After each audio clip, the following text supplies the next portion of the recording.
International economy में बहुत सारी चीज़ें रिसेंटली होती हुई नज़र आ रही हैं। अमेरिका चाइना की एक वॉर चल रही है इकोनॉमी पे, इस पे कुछ बात करते हैं।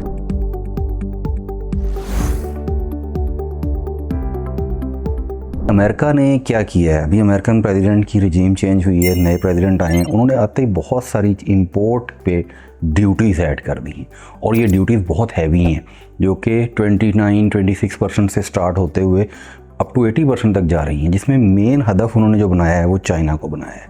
आप जानते हैं कि अमेरिका में पहले ही कुछ चाइनीज़ कंपनी वैसे ही बैन है, उनकी प्रोडक्ट वहाँ पे सेल नहीं हो सकती। फॉर एग्जांपल इलेक्ट्रिक कार्स की कंपनी है जो कि टेस्ला को टक्कर दे रही है, BYD के नाम से, पाकिस्तान में भी लॉन्च हुई है। इस कंपनी की सेल्स अमेरिका में बैन है, अमेरिकन इसको अलाउ नहीं कर रहे। इसी तरह उन्होंने बहुत सारी चीज़ें की। इसका इम्पैक्ट क्या आ रहा है? देखिए, सबसे पहले दुनिया की इकोनॉमी को ये समझिए कि दुनिया में इस टाइम जो निज़ाम चल रहा है वो सरमायादाराना निज़ाम है, कैपिटलिज्म। इस निज़ाम के तहत आप ट्रेड को फोकस करते हैं अपनी इकोनॉमी के ऊपर। आप बहुत सारी चीज़ें हैं जो जहाँ से सस्ती मिलती हैं वहाँ से बनवाते हैं, बहुत सारी चीज़ें हैं, कॉस्ट कटिंग के मेथड्स हैं। आपने ये चीज़ें सोशल मीडिया बहुत ज़्यादा सुनी हैं कि जी इंटरनेशनल ब्रांड से उनको प्रॉब्लम्स आएंगी, वो बड़ी महंगी चीज़ें बेचते थे लेकिन चाइना में वो बनती थी, और चाइना ने अब कहा है कि हम आपकी ये जो चीज़ जो आप लाखों डॉलर्स की बेच रहे थे, हम चंद डॉलर्स में ये चीज़ लोगों को दे देंगे। तो ये इस किस्म की बातें बहुत सारी सुनी हैं। इनके पीछे रियलिटी क्या है और इसका इम्पैक्ट क्या आ रहा है? देखिए, सबसे पहले ये समझिए कि जब करेंसी की डिटर्मिनेशन होती है ना, वैल्यू करेंसी में डिटर्मिन होती है। दुनिया बड़े अरसे से डॉलर के बेस पे चल रही थी। चाइना ने अपनी करेंसी को स्ट्रेंथन करना शुरू किया, यूरोप उठा, यूरोप ने यूरो लॉन्च किया, अपनी करेंसी को स्ट्रेंथन किया, यूरोपियन यूनियन बनाई। बरतानिया उससे अलग है, अगरचे कुछ हद तक वो उनका पार्ट बनना ना बनना वो एक अलग बहस है। इस सारे के साथ जो करेंसी का इशुएंस का मैकेनिज़्म है, उसकी बैग पे रिजर्वायर रखे जाते हैं। हर मुल्क में ऐसे ही होता है, उसका एक पैरामीटर है। और ज़्यादा नोट छापने से जो इन्फ्लेशन का एलिमेंट आता है, वो भी एक बड़ी सिंपल सी मेथोडोलॉजी है जो कि हर बंदा समझ सकता है कि किस तरीके से करेंसी डीवैल्यू होती है। अब इसका सबसे पहला इम्पैक्ट क्या है? गोल्ड प्राइसेस शूट कर गई। गोल्ड प्राइसेस क्यों शूट की? सोने की खरीदो फरोख्त नहीं हो रही, लेकिन प्रॉब्लम यह है कि जो करेंसी इशू की जा रही है, जो इकोनॉमी का पहाड़ खड़ा किया जाता है, उसके पीछे जो रिजर्वायर होते हैं उनमें सबसे बड़ा, सबसे स्ट्रॉन्ग और सबसे स्टेबल एलिमेंट गोल्ड है। गोल्ड को बेस बनाया जाता है। बहुत सारे दफ़ा आप लोगों ने शायद ये बात सोशल मीडिया पे या कहीं पढ़ी हो या सुनी हो कि अमेरिका जो क्लेम करता है कि मेरे पास इतने रिजर्वायर है, उतने उसके पास नहीं है, और वो फिगर फेंक दी जाती हैं। और उनकी बुनियाद पे जो इकोनॉमी का एक बबल क्रिएट किया जाता है, जिस दिन ये सामने आ गई फिगर कि एक्चुअल गोल्ड उनके पास कितना है, तो ये बबल फट जाएगा और उनकी इकोनॉमी गिर जाएगी। क्या ये बात इतनी आसान है? अमेरिका जैसे जिन को, जो कि इतनी बड़ी मल्टी बिलियन बल्कि ट्रिलियन डॉलर की इंडस्ट्री है, वो एक खबर पे गिर जाएगी या एक किसी एलिमेंट पे? लेकिन ये बात सच भी हो सकती है, क्योंकि बहुत बड़ा निज़ाम कर्ज़ों पे चल रहा है। अमेरिका दुनिया का सबसे बड़ा डेट होल्डिंग कंट्री भी है। अमेरिका पे दुनिया में सबसे ज़्यादा कर्जा भी है, लेकिन उसकी इकोनॉमी इतनी बड़ी है। और इकोनॉमी कैसे चल रही है? देखिए, कंज्यूमर मार्केट के सर पे चल रही है। आप अशिया बना रहे हैं, उसका बायर मौजूद है, इतनी बड़ी आबादी, 50 रियासतें, इतना बड़ा निज़ाम, इतनी स्ट्रॉन्ग इकोनॉमी। बहुत सारे लोग तो अभी ख्वाब भी नहीं देख सकते जिस लेवल पे अमेरिका ऑपरेट कर रहा है। चाइना नो डाउट उसको टक्कर दे रहा है। चाइना के पास एडवांटेज क्या है? सबसे पहले ये समझिए, यूएस को चाइना से थ्रेट क्या है? देखिए, चाइना के पास एडवांटेज है कॉस्ट का। जो चीज़ आप 10 रुपये में बनाते हैं, चाइना आपको वो 1 रुपये में बना देता है। क्यों?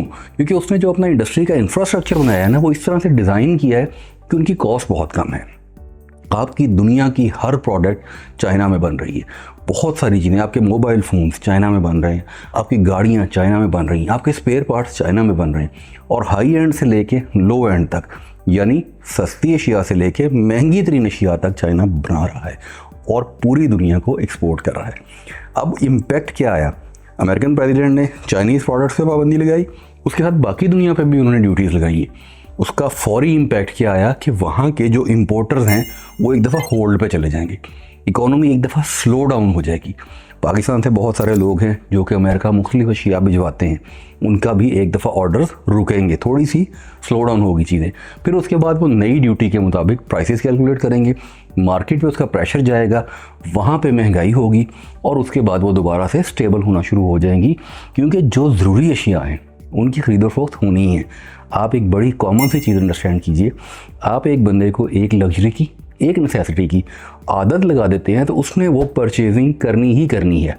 इस टाइम दुनिया का निज़ाम ही सारिफ पे चल रहा है। सारिफ मीन्स कंज्यूमर चीज़ें कंज्यूम करेगा, चीज़ें बिकेंगी, इकोनॉमी का पहिया घूमेगा।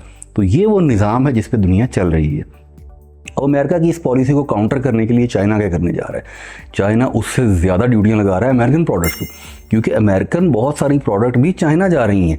तो ये एक वॉर है बड़ों के दरमियान। इसको इस तरह से अंडरस्टैंड कीजिए कि अल्टीमेटली जो एक कॉमन ले मैन की समझ के मुताबिक चीज़ आएगी वो ये है कि ये बड़ों की लड़ाई है जो कि कुछ अर्सा चलेगी, एक आध वो लगा देंगे, एक आध वो लगा देंगे, लेकिन चीज़ें स्टेबल होना ही हैं।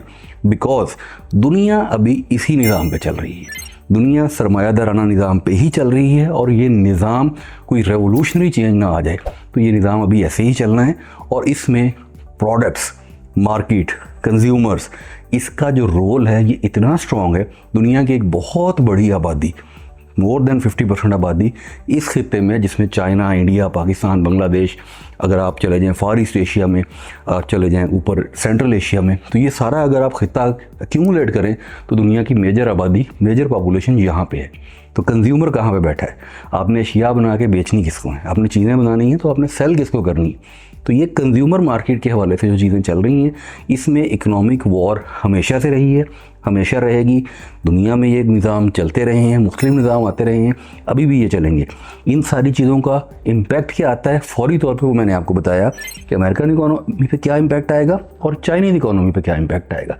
चाइना के पास एडवांटेज है जो कि कॉस्ट की शक्ल में है। उनकी कॉस्ट अशिया की बहुत कम है, उन्होंने मैनेज किया हुआ है अपनी इंडस्ट्री को, रिलीफ देते हैं, इलेक्ट्रिसिटी कम है, लेबर रेट का उन्होंने मैनेज किया हुआ है। तो इन सारी चीज़ों को देखते हुए अगर आप इसका नेट शेल इम्पैक्ट देखेंगे तो ये आप ये समझ लीजिए कि कुछ अरसे के लिए एक भूचाल आएगा मार्केट में और उसके बाद चीज़ें उसके मुताबिक एडजस्ट होना शुरू हो जाएंगी। Because consumer will not rest, consumer will start buying at new prices, consumer will start adjusting at new prices. तो जब न्यू प्राइसेस या न्यू चीज़ें हो जाएंगी तो उसके मुताबिक चीज़ें ढल जाएंगी। पाकिस्तान में इसकी मिसाल आप ले सकते हैं पेट्रोल से। पेट्रोल जब 150 रुपए का था तब भी इतनी गाड़ियाँ थी, इतना ही रश था। आज 300 रुपए का हो जाएगा, आज भी इतनी गाड़ियाँ, इतना ही रश है। तो consumer will start adjusting themselves. तो ये सारे का सारा फ्लो इकोनॉमी पे इम्पैक्ट डालेगा, मुल्कों की लड़ाइयाँ भी होंगी, लेकिन इकोनॉमी जो है वो अल्टीमेटली इसी तरह से चलती रहेगी। बहुत